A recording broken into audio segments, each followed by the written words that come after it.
Hello, everyone. Welcome again to Greek 1 Foundations. And today we are continuing the journey of looking to master the alphabet. We are continuing this journey of getting to know the letter sounds and to begin reading, you could say, our first Greek words. Of course, in the last lesson, I already started introducing you to some words. But we are going to dive a little bit more, so to speak, into words. So by learning Koine Greek, you will gain direct access to the words, you see, that the apostles and evangelists used to record God's revelation.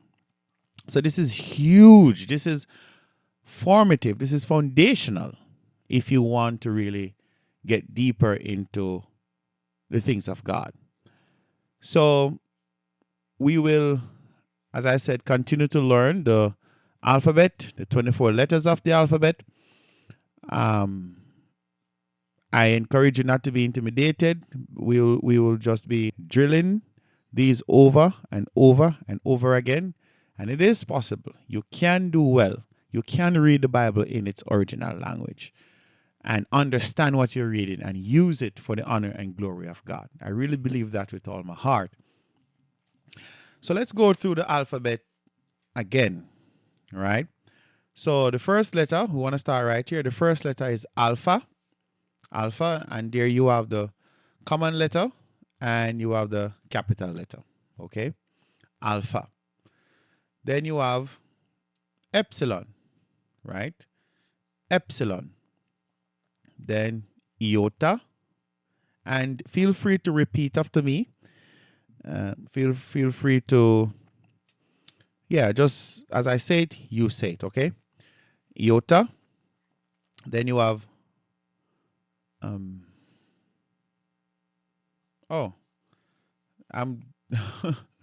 I was wondering, what am I doing? I'm going per column, but I actually should go per row because I'm not going in order. You probably picked that up. Okay, so we have alpha. Then let's go per row. Then you have beta, beta, alpha, beta. And then you have gamma, gamma. Then you have delta, delta. Then you have epsilon, epsilon. Then you have zeta, zeta, heta, heta. Then theta, theta.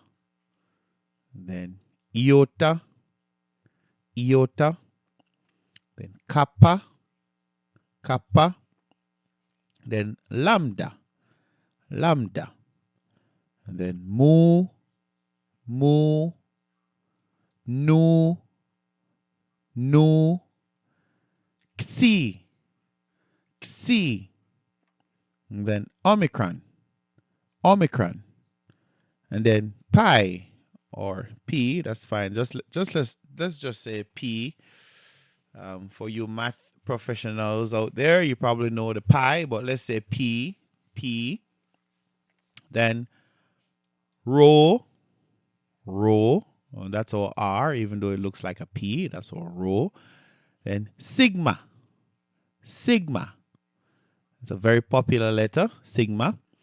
Then tau, tau, T.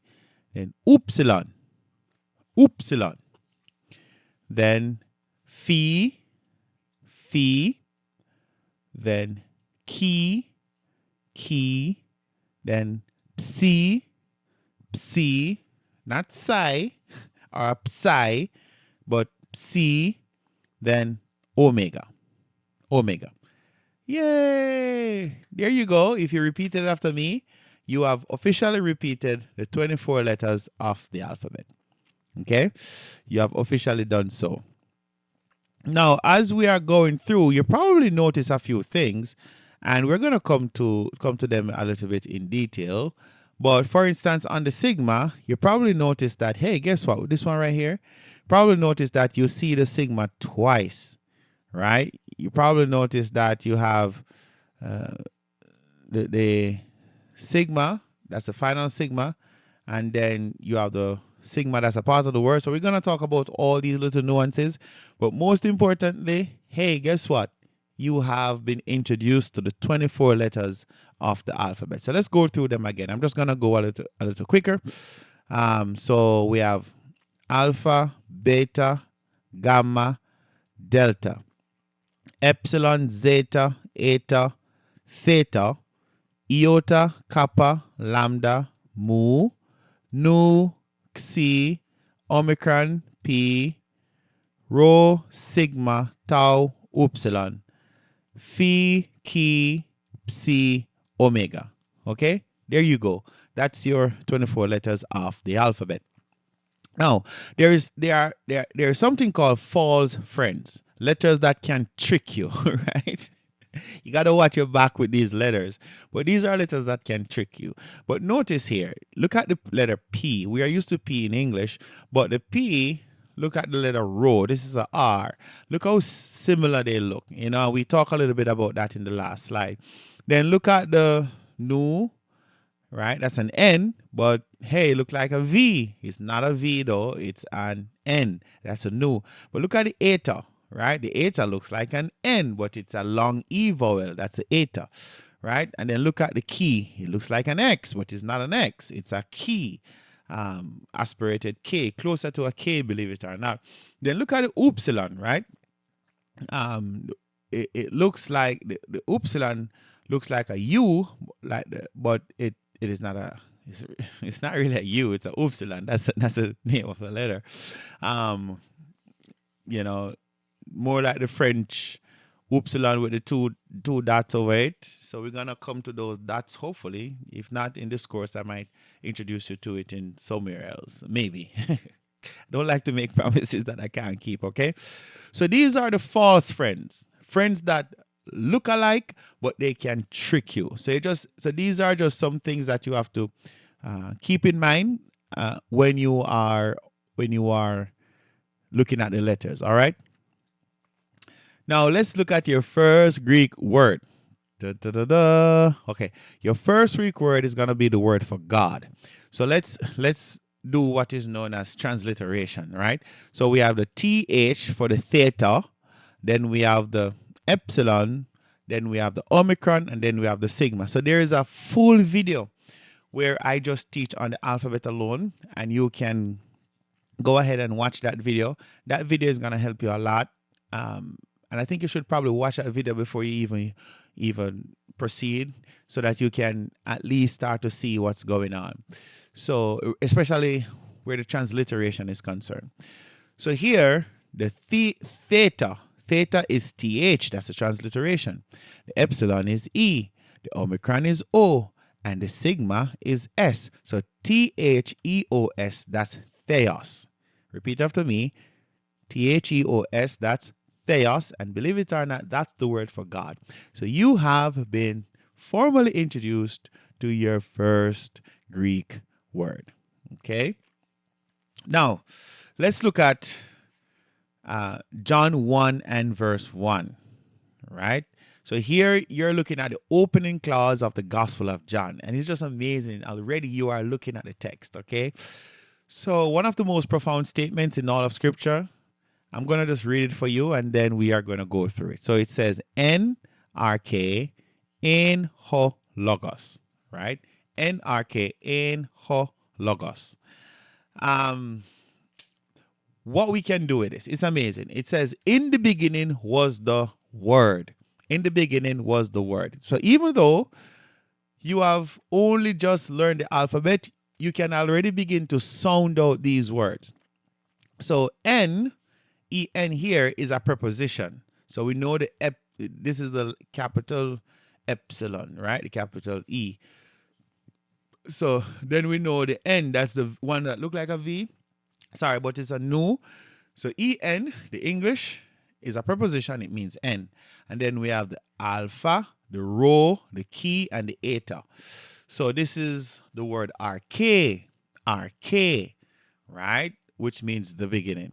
Now, of course, that is a definite article, and there's no definite article right here. So you soon come to when definite articles are implied as opposed to when it is supplied. So implied versus supplied. Supplied mean it is written there. Implied mean you have to put it there.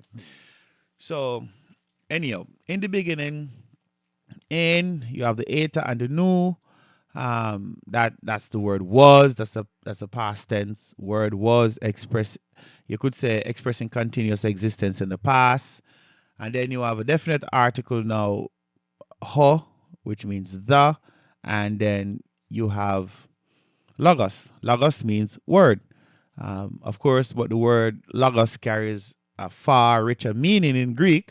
It also means reason, it means logic, and it means divine utterance. And we will return to this verse repeatedly throughout the course.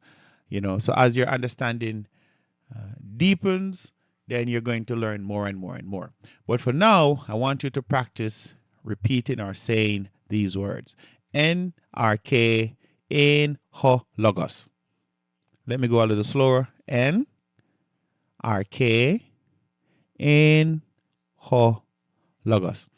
What you don't or probably haven't noticed is that I'm actually saying ho when I'm repeating this word right here.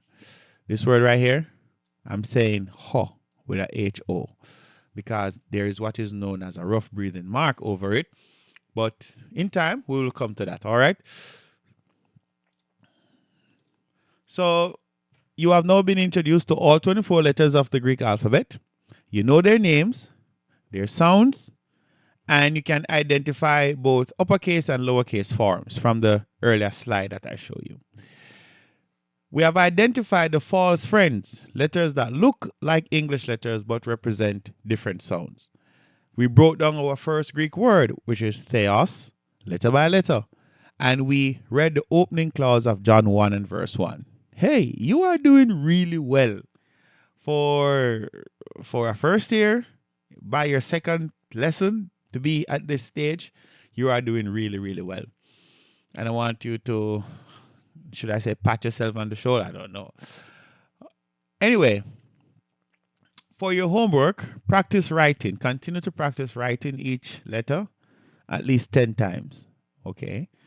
And I want you to practice trying to read the word theos out loud until you can say it smoothly. Theos. Theos. Right?